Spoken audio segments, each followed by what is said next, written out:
Okay guys, may today's video ipapakita ko sa inyo kung paano nga ba magbaklas ng doorknob. Ayan, i-reveal ko sa inyo kung paano tanggalin yung ulo ng doorknob. Ayan. Dito nyo malalaman, ito yung magiging tanda natin. Ayan, yung may lock siya. Ayan. Tapos makikita nyo, yan may butas siya. Ayan. Tapos, kukunin natin yung pin.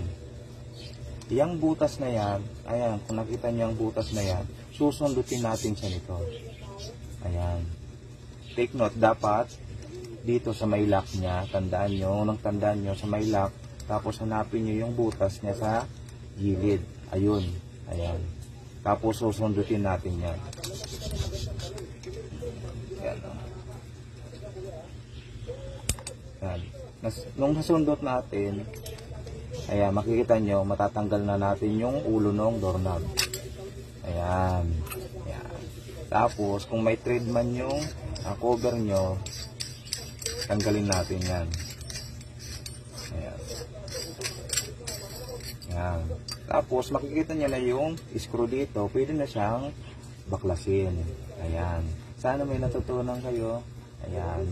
Yun lang. Thank you and God bless.